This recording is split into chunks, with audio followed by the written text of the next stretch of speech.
warahmatullahi wabarakatuh. Alhamdulillahi wa kafa. Wassalatu wassalam ala nabiyina Muhammadin nabiyil Mustafa wa ala alihi wa sahbihi ahli sidqi wal wafa, amma ba'du. Faqala ta'ala fi kitabihil karim, a'udzu billahi minasy syaithanir rajim. Ya ayyuhalladzina amanu la taqrabus salata wa antum suqara hatta ta'lamu ma taqulun.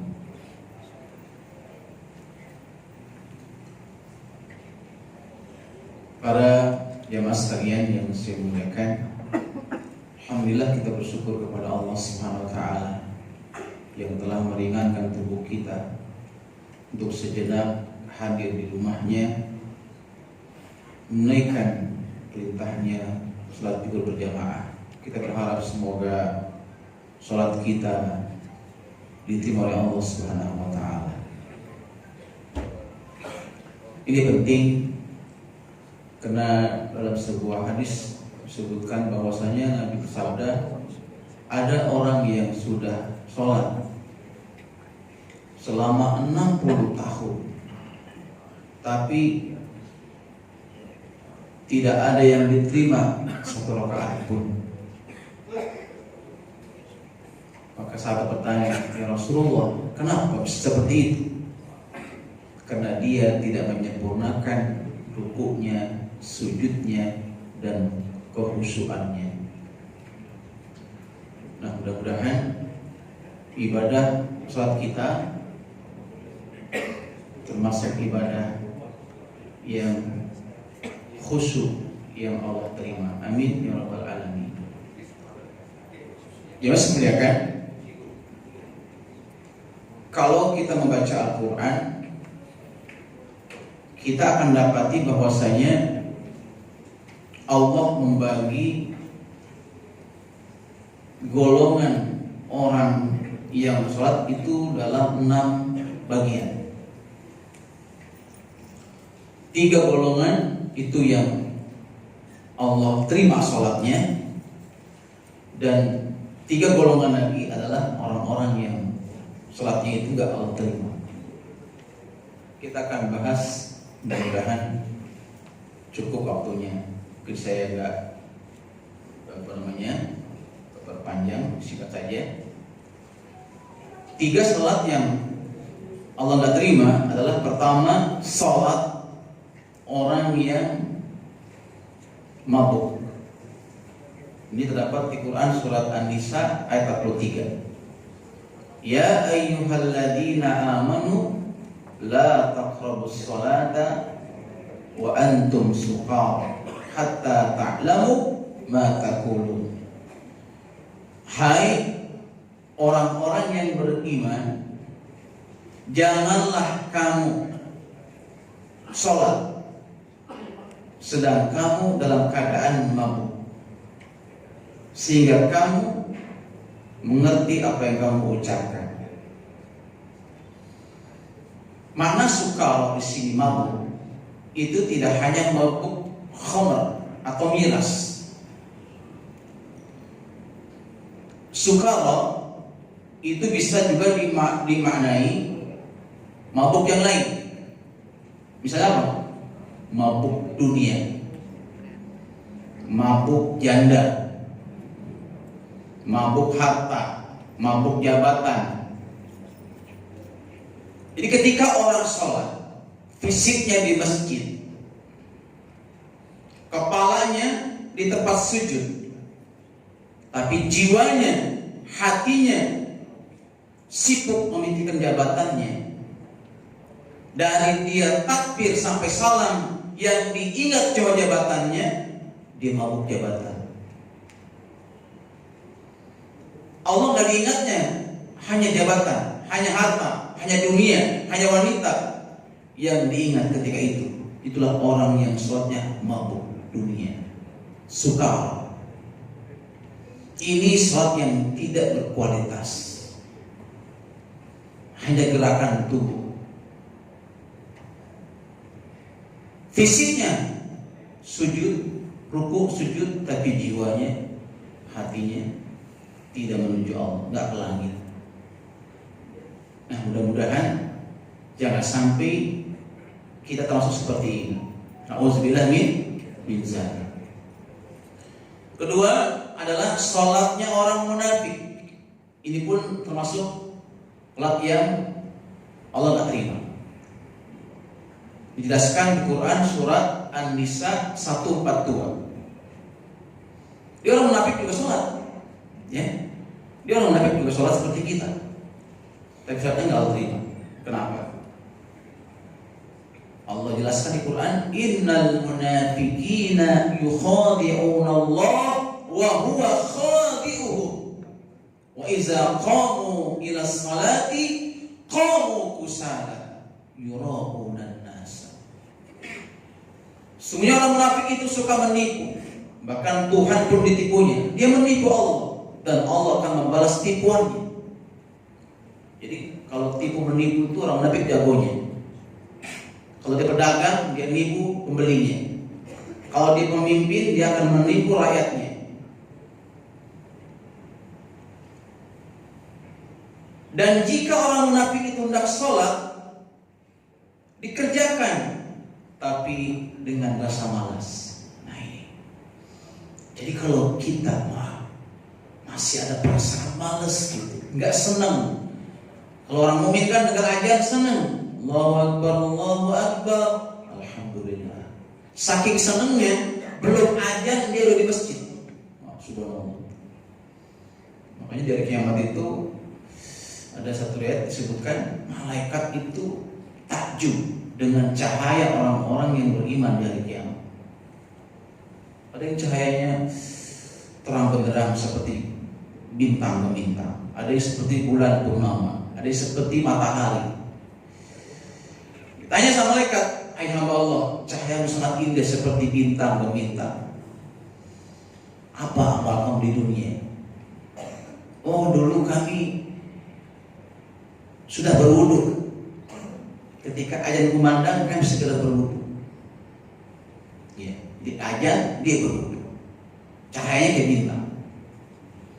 Tanya lagi, engkau hamba Allah, kenapa cahayamu seperti bulan purnama, begitu indah? Oh, kami dulu sudah berwudu sebelum ajan. Dia belum ajan, belum wudu. Hebat. Tanya lagi, engkau seperti matahari, apa amal kamu? Kami dulu sudah di masjid sebelum ajan. Masya Allah. Sudah di masjid sebelum azan. Ini hebat.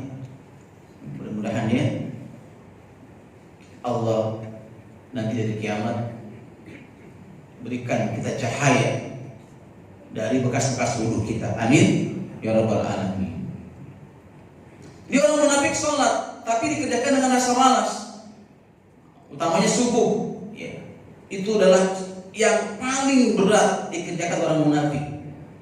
Nabi yang bersabda, laisa sholat asqal munafiqin illa al-isya wal fajr. Lau ya'lamuna ma fihima la'atauhuma walau habwan. Tidak ada sholat yang paling berat bagi orang munafik kecuali isya dan subuh. Andai dia tahu betapa besar pahalanya, dia akan mengerjakannya, dia akan mendatanginya meskipun harus jalan merangkak-rangkak. Kusala. Jadi kalau kita nih ada perasaan males gitu sholat, nah itu berarti munafik.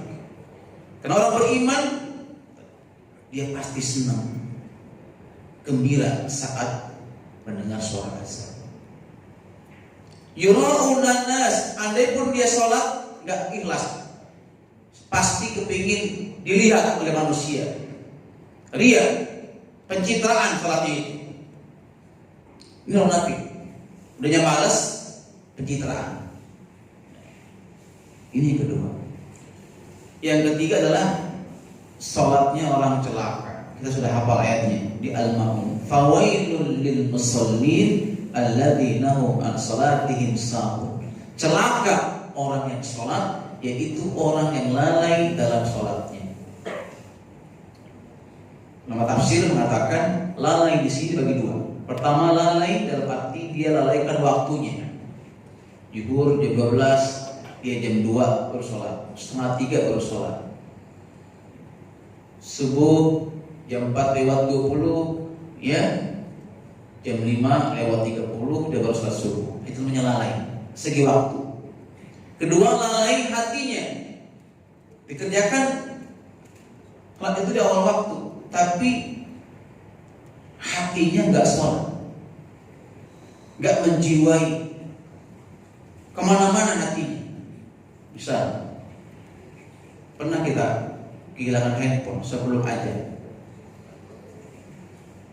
ya, mau sholat, begitu Allahu Akbar, hati kita di mana tuh, pikiran kita di handphone.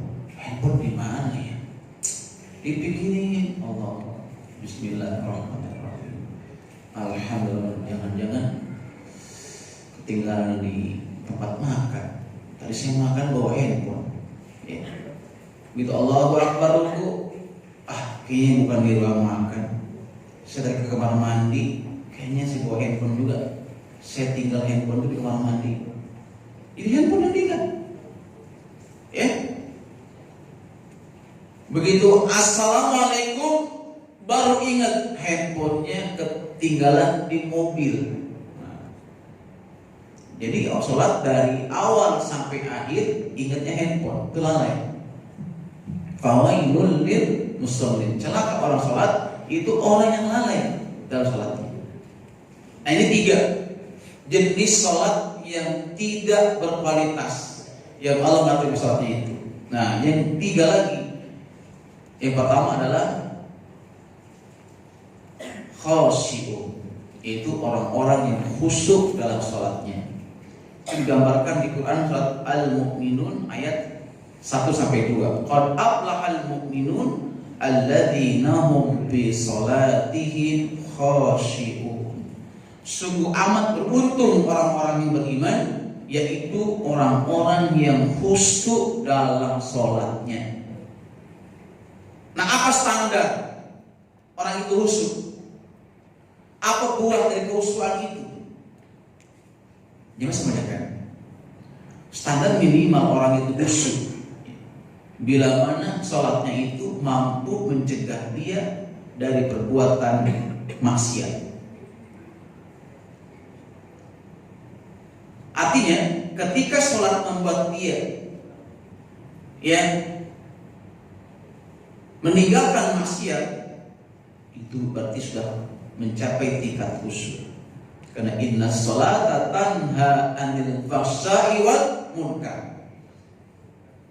Namun ketika dia sholat berbuat keji, dia selingkuh, dia berzina, itu kan keji, berarti belum khusyuk. Berbuat munkar, ya, memfitnah orang, ya, korup, berarti belum khusyuk. Dia sholat tapi korup, ya belum khusyuk. Dia sholat tapi suka fitnah, suka ghibah, berarti belum khusyuk. Karena standar khusyuk itu sholatnya bisa mencegah dia dari perbuatan keji dan munkar. Nah, ini ya yang keempat. Kemudian hafizun, khusyuk dan terpelihara.